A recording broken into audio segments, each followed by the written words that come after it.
Au sommaire de ce journal, devant un parterre de chefs d'État et de gouvernement, des représentants de la communauté internationale et les autorités maliennes ont signé un accord de paix, sauf qu'il manquait la coalition des mouvements de l'Azawad, principaux groupes de la rébellion. Le bâtiment central du Sofitel Hôtel Ivoire d'Abidjan, officiellement ouvert depuis hier, le Premier ministre Daniel Cablon-Duncan a procédé à l'ouverture du réceptif hôtelier. Il était fermé depuis août 2009 pour travaux de rénovation. Le CEPE ouvre le calendrier des examens à grand tirage le 26 mai et la proclamation des résultats du baccalauréat le referme le 20 juillet. La ministre de l'Éducation nationale appelle les acteurs du secteur à se mobiliser pour la réussite de ces examens de fin d'année. Samedi 16 mai, bonjour et bienvenue dans ce 13h sur RTI 1. Il était à Bamako, au Mali, sur invitation de son homologue malien Ibrahim Boubacar Keïta. Le chef de l'État ivoirien Alassane Ouattara a regagné Abidjan hier en fin de journée. Il a pris part sur place à Bamako à la cérémonie de signature de l'accord pour la paix et la réconciliation nationale au Mali, appelé accord d'Alger. Des représentants du gouvernement malien, de mouvements armés et de la médiation internationale ont donc signé hier vendredi l'accord de paix conclu à Alger. Les principaux groupes de la rébellion à dominante touareg ont cependant brillé par leur absence. Awa Touré. La paix au Mali, une nouvelle phase du processus enclenché ce vendredi 15 mai pour amener la paix au nord du Mali, qui a connu plusieurs crises depuis 1960, avant d'être occupé par des groupes islamistes armés en 2012, jusqu'au lancement de l'opération militaire française Serval en 2013. Le président de la République Alassane Ouattara, qui s'est fortement investi dans la résolution de cette dernière crise, alors qu'il était président de la conférence des chefs d'État de la CEDEAO, a tenu à être témoin de la signature de l'accord pour la paix et la réconciliation au Mali.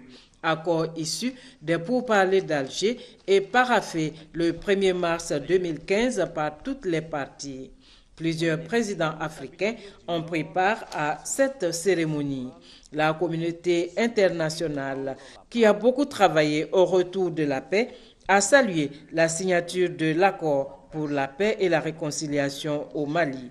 Les signataires, le gouvernement malien, la plateforme des mouvements armés républicains, 2 des 5 groupes armés de la coordination des mouvements de l'Azawad, les pays et les organisations régionales et internationales membres de la médiation conduite par l'Algérie se sont engagés à une meilleure mise en œuvre de cet accord, afin de mettre fin aux souffrances des populations. Et le représentant des notabilités du nord du Mali est venu apporter le soutien de ces populations à l'accord pour la paix et la réconciliation au Mali.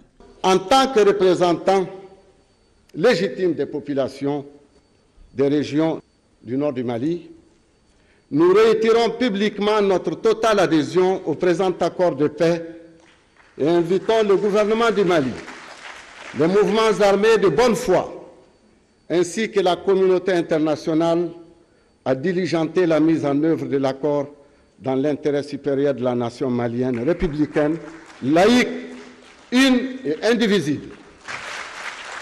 Vive la paix pour que vive le Mali. Le président de la République, Alassane Ouattara, s'est pour sa part félicité de la signature de cet accord de paix. Pour lui, la paix au Mali, c'est la paix en Afrique. Nous souhaitons tous la paix pour la République du Mali. C'est un pays frère, un peuple ami. Et la signature de cet accord est un bon début. Il faut maintenant la mise en œuvre pour que nous soyons tous rassurés et nous souhaitons beaucoup de chance au peuple malien. Au terme de cette journée historique et riche en émotions, le président de la République Alassane Ouattara et sa délégation ont quitté Bamako dans la soirée pour Abidjan. Abidjan, c'est la fin des travaux de rénovation du Sofitel Hôtel Ivoire.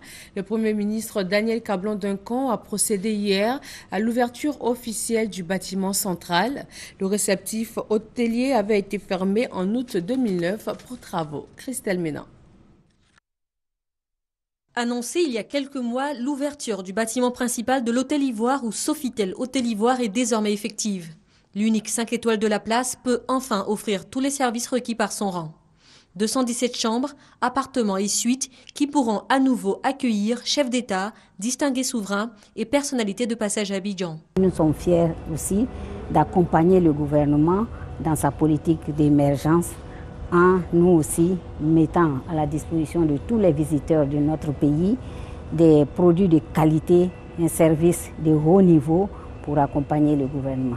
L'inauguration ce 15 mai de cette fierté ivoirienne présidée par le Premier ministre en l'absence du président de la République a réuni membres du gouvernement, personnalités et nostalgiques du casino, de la patinoire ou de la piscine. Moi je terminais au lycée d'Abidjan et avant c'était un espace ici où on venait nager, passez-moi le terme, vous voyez. Donc de voir un peu ce bâtiment à nouveau ressuscité, c'est une excellente chose. Nous sommes vraiment heureux de cela. Je pense qu'Abidjan va devenir vraiment à nouveau le centre ouest-africain en matière de tourisme et en matière de congrès et en matière donc de loisirs. Conduite par le ministère du Tourisme, la Société des Palaces de Cocody, le groupe Accor Sofitel et le groupe Pierre Fakouri Opérator, les réhabilitations du Sofitel Hôtel Ivoire le hissent plus qu'hier en carrefour ouest-africain de luxe et de raffinement. Le Sofitel Hôtel Ivoire réaffirme son rôle de leader dans le dispositif hôtelier ivoirien. 52 ans plus tard, la vision prospective du vieux continue de convaincre. Le mythique village ivoire demeure le symbole de son ambition d'une Côte d'Ivoire forte, moderne et rayonnante.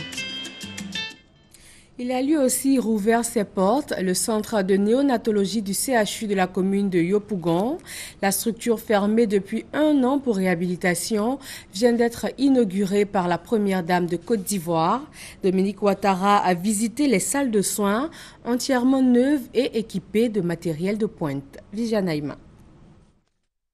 En attendant le déménagement complet de tous les malades du CHU de Yopougon afin de pouvoir effectuer les travaux de réhabilitation de tout ce centre hospitalier tel que souhaité par le gouvernement, car après plusieurs décennies sans restauration, cet hôpital est aujourd'hui dans un état de dégradation. Le ministère de la Santé et de la lutte contre le sida apparaît pour l'heure au plus pressé en entreprenant des travaux de réhabilitation du service de néonatologie et son rééquipement.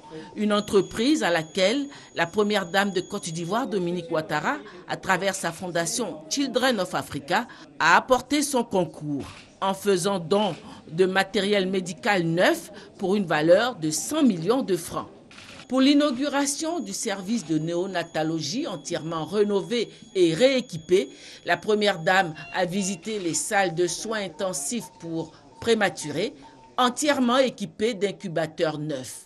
La salle de médecine néonatale, la salle d'hospitalisation médicale, toutes ces salles maintenant équipées de matériel performant et entièrement neuf.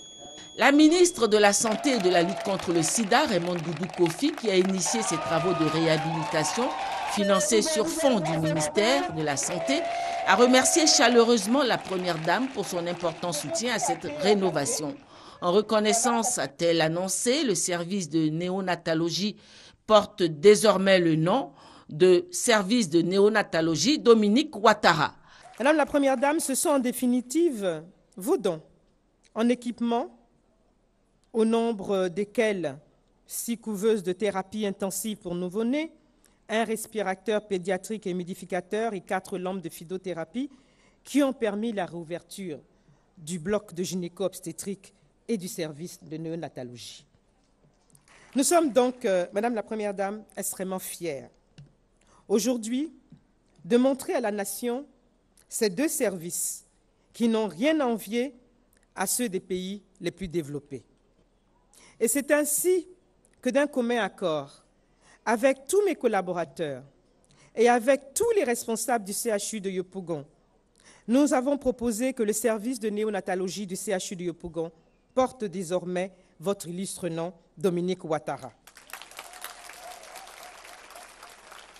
Afin que toutes les mamans, tous les nouveau-nés, tous les bébés qui vont bien sûr grandir et qui vont passer par ces services se souviennent d'une grande dame au grand cœur et qui est venue à notre secours et qui a permis aujourd'hui la restauration de ces services.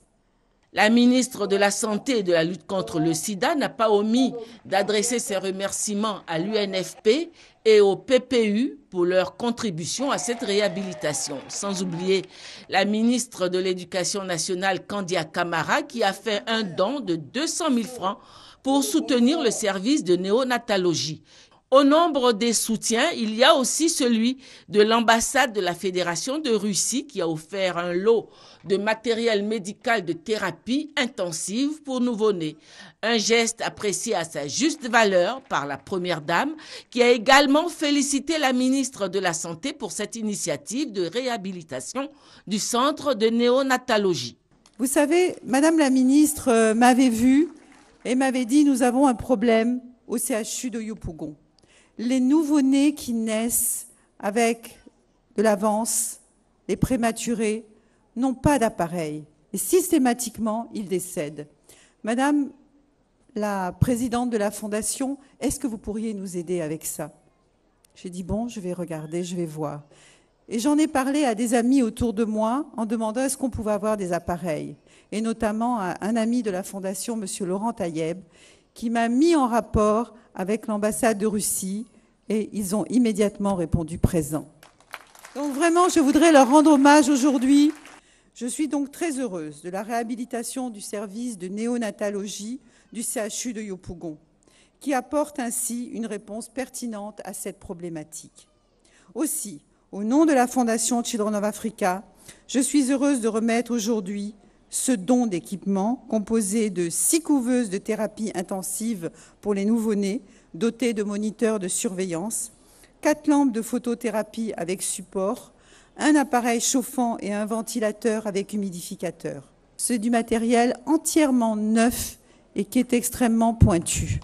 La Première Dame de Côte d'Ivoire a également visité le centre de traitement ambulatoire pédiatrique du VIH-Sida, comprenant une unité de nutrition et une salle d'éveil qui ont reçu de la Première Dame des dons en vivres et matériels pour une valeur de 5 millions de francs, plus 3 millions de francs en espèces pour le personnel médical administratif et paramédical. Après une fermeture d'1 année pour cause de réhabilitation, le service de néonatologie du CHU de Yopougon, désormais remis à neuf, fonctionne pour le plus grand bien des populations. Chaque famille, un tensiomètre, tous pour l'autosurveillance de la tension artérielle. C'est le thème choisi par la Côte d'Ivoire pour la Journée mondiale de lutte contre l'hypertension artérielle. Elle est célébrée tous les 14 mai. Serge Coléa. La Journée mondiale de l'hypertension artérielle a célébré officiellement le 14 mai à Dimokro et dans toutes les villes de la région sanitaire d'Unzi-Infou a été l'occasion pour le Programme national de prévention des maladies non transmissibles de mener des séances de dépistage. J'ai remarqué que ma tension est un peu trop. 19, là tu vois le poids il fait déjà 127, c'est quand même trop. J'ai pris ma tension, j'ai fait 16,9. Je vois que c'est un peu monté. Des conseils pratiques ont également été donnés pour aider les uns et les autres à avoir une meilleure hygiène de vie. Le sport et les activités physiques, il faut les faire, manger moins de sel, moins gras, prendre des fruits au repas, pas d'alcool, pas de tabac. Des séances de fitness de masse ou de marche sportive vont marquer ces journées de l'hypertension artérielle. Dans le monde entier, 63% des décès qui surviennent sont dus aux maladies chroniques non transmissibles telles que l'hypertension artérielle, le diabète, les cancers, les maladies respiratoires chroniques, les crises cardiaques et les AVC. Cela veut dire qu'en réalité, on meurt plus dans le monde de maladies chroniques que de maladies infectieuses. Dans notre pays, à peu près 33% des décès qui surviennent sont dus à ces maladies chroniques non transmissibles. Il y a nécessité donc à accentuer la prévention et raison pour laquelle, à l'occasion de ces journées-là, nous multiplions ce type d'intervention et de dépistage conseil à l'intention de la population générale. Chaque famille, un tensiomètre, tous pour l'autosurveillance de la tension artérielle. C'est le thème de la Journée mondiale de l'hypertension artérielle. Quittons les hôpitaux pour les salles de classe. Les examens à grand tirage démarrent le 26 mai prochain avec le CEPE et prennent fin le 20 juillet avec la proclamation des résultats du baccalauréat. La ministre de l'Éducation nationale a appelé tous les acteurs du secteur à la mobilisation pour la réussite de ces examens de fin d'année. Moussa Konaté. Top départ pour les examens à grand tirage session 2015. Après une année scolaire de dur labeur, le moment est venu de tester les connaissances des élèves. La ministre Kandia Camara appelle alors à la mobilisation de toute la communauté éducative pour la bonne tenue de ces examens. Mes chers collaborateurs, une école tient d'abord par la crédibilité que lui confère son système d'évaluation. Pour les enseignants et les apprenants, c'est l'occasion d'éprouver le contrat pédagogique. C'est un rendez-vous crucial. Nous entamons donc ce jour une étape décisive de notre année scolaire. Pendant cette période, nous devons avoir à l'esprit une exigence à laquelle je tiens par-dessus tout, le professionnalisme. Agir ensemble pour des examens de qualité et une école performante. Thème de cette cérémonie de lancement des examens, ponctuée des séances d'explication sur la conduite à tenir lors des échéances. On se met au travail, que l'examen est bientôt, l'examen approche. Il faudrait que nous soyons vraiment concentrés durant ces 1 mois. Chaque examen apporte ses réalités, donc il faut rester vigilant, c'est le maître mot, et aussi appliquer les consignes à la lettre. Pour permettre aux responsables et administrateurs de mieux superviser ces examens, 26 véhicules de type 4x4 ainsi que du matériel informatique sont offerts. Les examens nous demandent, sinon nous obligent, des déplacements à tout moment. Et il faut avoir un moyen pour se déplacer. Et généralement, ces jours-là, c'est souvent la saison des pluies et c'est ce jour-là qu'il pleut abondamment. Les tout-petits du CPE et de l'entrée en 6e ouvriront le bal le 26 mai. Suivront le BEPC et le test d'orientation en seconde du 2 au 5 juin, les épreuves orales d'anglais et les écrits du 8 au 12 juin. Et pour terminer, les épreuves orales et pratiques du baccalauréat toute série se tiendront du 16 au 26 juin et les écrits du 29 au 3 juillet 2015. Le ministre de l'Environnement, de la Salubrité urbaine et du Développement durable a visité le centre d'enfouissement technique d'Akeikwa, c'est dans la commune de Brofodoumé. Il est allé se rendre compte de la reprise des travaux interrompus depuis 2005. Gabriel Zani. La Côte d'Ivoire renoue avec l'espérance concernant la gestion intégrée et moderne de la collecte, du traitement et de la décharge des ordures. Après 10 années d'interruption, les travaux du centre d'enfouissement technique, CET, qui doit prendre le relais de la décharge d'Akudo, ont repris. C'est l'un des sites déjà prévus et nous sommes donc venus voir l'avancée des travaux. L'objectif du gouvernement est de faire en sorte qu'il y ait de nouveaux sites qui soient aux normes, de telle sorte qu'on puisse non seulement fermer Akudo, mais le réhabiliter et rendre donc ce site-là viable, rendre ce site-là sain. Et tout ça est possible techniquement et scientifiquement. Il n'y aura plus de dépôts sauvages, il n'y aura plus d'élimination non contrôlée des déchets, mais bien au contraire, il y aura des sites, comme cela se fait partout ailleurs, autour desquels les populations peuvent vivre en toute quiétude, sans être inquiétées pour leur santé. La réalisation de ce projet n'est plus qu'une question de mois. Le temps de la signature des conventions entre le promoteur et l'État, de la finalisation des discussions avec les populations riveraines et surtout le temps de la construction d'autres infrastructures en plus du centre d'incinération déjà prêt. Hors saison des pluies, pour être opérationnel, on a environ 8 mois et demi de travaux. Le gouvernement préoccupé, l'opérateur prêt pour reprendre les travaux du centre et avec l'adhésion des populations, le temps de dire adieu à la décharge d'Akudo n'est plus loin. Le ministère de l'Environnement met en place un projet de conservation des ressources animales naturelles de la Côte d'Ivoire.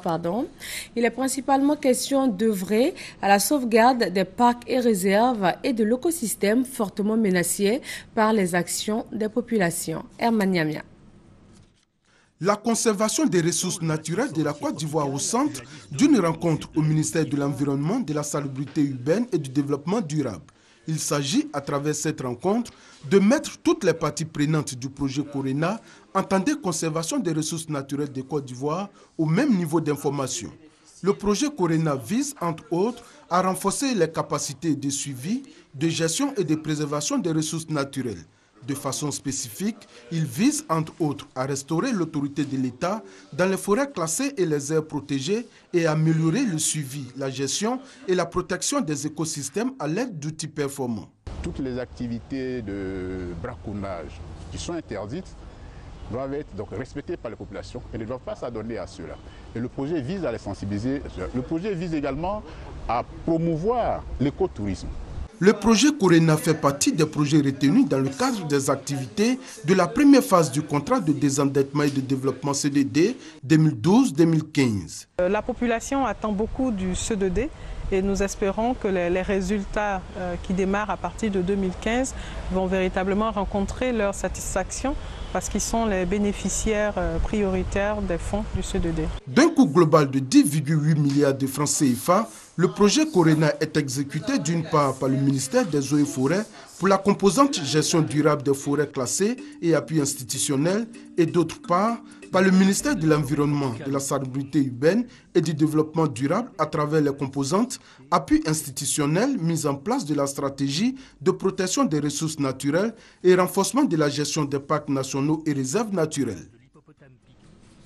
Le Conseil du coton et de l'ANACAD fait un bilan à mi-parcours de la fin de la campagne de commercialisation en 2015. Un bilan jugé positif par les acteurs de la filière. Les productions annuelles prévues en début de campagne sont déjà presque atteintes. Kwadio Kwame. Pour une production annuelle de 430 000 tonnes, plus de 420 000 tonnes de coton sont déjà collectées. Pour l'ANACAD, sur une prévision de 600 000 tonnes, 505 000 tonnes ont déjà été commercialisées. C'est le bilan à mi-parcours de la campagne 2015 de la commercialisation du coton et de l'ANACAD. Bilan jugé positif par le Conseil du coton et de l'ANACAD. Pour un prix indicatif de 275 francs, le prix Borchamp est monté à 550 francs, voire 700 francs CFA. Le coton, quant à lui, enregistre une hausse de production de plus de 500 tonnes. Le directeur général du Conseil du coton et de l'ANACAD s'est félicité de la bonne santé de ces deux spéculations. Sanogo Balamine a également énuméré quelques défis à relever. Il s'agit de la transformation locale de l'ANACAD, de la qualité du coton et de l'ANACAD ivoirien. Pour les perspectives, il a annoncé l'informatisation des données pour une meilleure centralisation des données. Pour cette campagne, il a été créé un fonds de soutien pour garantir le prix d'achat aux producteurs. À la fin de ces 2 jours de travaux, 4 véhicules de type 4x4 et du matériel informatique ont été remis aux chefs d'antenne régionale de Kachola, Bondoukou, Séguila et Ferkissé-Dougou. Les régions du Béré, du Gontougou et du Yambol sont les meilleures régions productrices de l'ANACAD au titre de l'année 2015. Les Atchans, peuple du sud de la Côte d'Ivoire, reçoivent le président Alassane Ouattara le 18 mai prochain. Ils veulent proposer au chef de l'État d'intégrer l'organisation sociale traditionnelle Atchan, ce en qualité de membre de la génération Dougbo et de la catégorie Diéou. Le reportage de Gabriel Zani. Il est vrai qu'Alassane Ouattara est le président de la République, mais il est aussi vrai qu'étant à Abidjan, il se trouve sur la terre des chamans ou du peuple Atchan. Aujourd'hui, ils veulent recevoir le chef de l'État pour lui proposer d'intégrer la catégorie Diéou de la génération Dougba au pouvoir dans l'organisation sociale traditionnelle Atchan, mais aussi saluer l'illustre voisin du village d'Anono. La rencontre aura lieu le 18 mai au stade d'Anono à Cocody. Nous voulons le rencontrer. Les thèmes sont choisis, c'est le président de la République, c'est notre premier voisin. Il fait des tournées dans le pays, il faut qu'on l'encourage. Ensuite, le chef de l'État a dégagé 53 milliards pour aider les villages ébriés. Ce sera l'occasion de lui dire à haute intelligible voix merci. Alassane Ouattara a choisi d'établir sa résidence officielle de chef d'État à la Riviera Golf, quartier voisin du village d'Anono, une marque de considération que les Atchans ne peuvent ignorer. Nous passons le message de la sensibilisation. Sensibilisation pour la mobilisation de tout le village. Tout est prévu. Nous sommes, comme le dit, pratiquement fin prêt. Nous faisons des réunions périodiques pour nous rappeler ce que nous avons arrêté comme dispositif pour cet accueil-là. Tout est prêt pour la rencontre qui crée un rapprochement entre le chef de l'État et les chamans.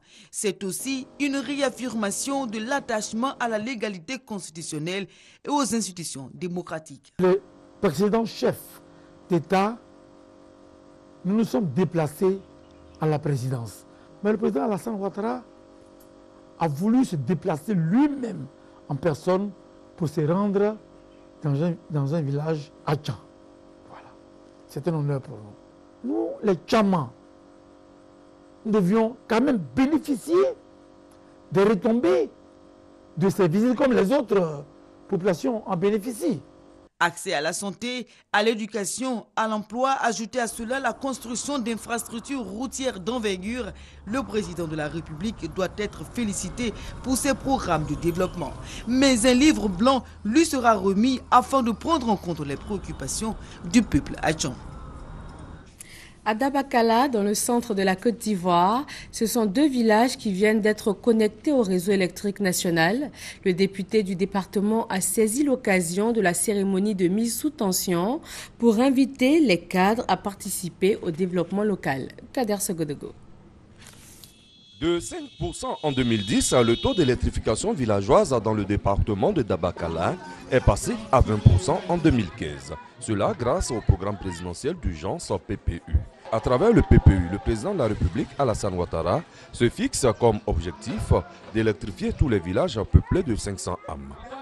Namaounondougou, sous-préfecture de Bassawa, et la nouvelle sous-préfecture de Tendéné, Bambarasso, dans le département de Dabakala, viennent de bénéficier de l'électricité. La mise sous tension de ces 2 localités a donné lieu à des fêtes populaires. Les différents porte-paroles des populations ont témoigné leur reconnaissance au président de la République pour ses actions. Parrain de ces fêtes de la lumière, le député de Dabakala a exhorté la population à profiter de l'électricité pour booster le développement local. L'honorable Koulibaly Aboubakari a invité les cadres à l'union. L'électricité change le mode de vie des citoyens. Sans électricité, vous ne pouvez pas prétendre même à créer de la valeur ajoutée par rapport aux productions agricoles. Désormais, les parents pourront installer ici des moulins. Désormais, ils pourront donc des petites unités industrielles. Les commodités de vie vont changer. Appel à l'ensemble des cadres de cette région pour qu'ils se mobilisent, pour que nous nous mobilisions au chevet de cette jeune sous-ouverture pour qu'elle puisse vivre. Le député de Dabakala a fait don de 10 tonnes de ciment pour les travaux de construction des locaux de la sous-préfecture. La pose de la première pierre de la sous-préfecture, la visite du centre de santé et du logement de la sage-femme ont mis fin à la cérémonie. La 3e édition du Festival des Arts et de la Culture Agni va se tenir les 27 et 28 août prochains dans la région du sud de Comoé. Les initiateurs de l'événement ont animé les premiers états généraux de leurs us et coutumes. Il s'agit pour eux de réfléchir sur l'avenir du patrimoine culturel Agni. Hermaniamia. Le son du tam-tam parleur pour annoncer l'arrivée de Nana Amondoufou V, roi du sans-vie. Une présence pleine de sens pour ce garant des us et coutumes du peuple Agni. Un peuple qui veut certes avoir la tête dans le modernisme mais les pieds toujours dans la tradition. Ces états généraux de la culture Agni qui se tiennent en prélude au Festival des Arts et de la Culture Agni, selon le commissaire général, visent à faire ressortir ces valeurs intrinsèques en vue de favoriser le développement local. C'est un peuple qui repose sur des valeurs, qui a une organisation sociétale qui peut servir. Nous sortons des crises et nous cherchons tout ce qui peut nous ramener vers la réconciliation nationale, la cohésion nationale. Et nous pensons que l'image de l'organisation sociétale Pays Agni peut nous servir. Les éléments de l'identité culturelle Agni, l'identité culturelle au service du développement local, tourisme culturel et valorisation du patrimoine régional sont les thèmes qui ont été débattus par les experts. L'objectif visé par ces états généraux et par le festival cadre avec les missions de l'UNESCO, selon le représentant résident du bureau de l'UNESCO en Côte d'Ivoire. Nous nous battons tous pour le développement socio-économique de nos pays, mais il est important de savoir que sans un socle culturel solide, toute tentative de développement serait éphémère. Le Festival des Arts et de la Culture Agni Festi Agni se tiendra du 27 au 28 août 2015 dans la région du Sud Comoé. Ce sera l'occasion pour le peuple Agni de valoriser et de promouvoir son patrimoine culturel immatériel. L'actualité en Afrique est marquée par le Burundi. Après l'annonce de la reddition et même l'arrestation de certains putschistes vendredi, les manifestations contre le 3e mandat de Pierre Nkurunziza ont repris dans différents quartiers de Bujumbura. Pas de gros rassemblements pour l'heure, mais des barricades un peu partout. La police et l'armée sont omniprésentes et la situation est plus que tendue. C'est tout pour ce 13h. Merci de l'avoir suivi. Excellent week-end à vous sur RTI 1.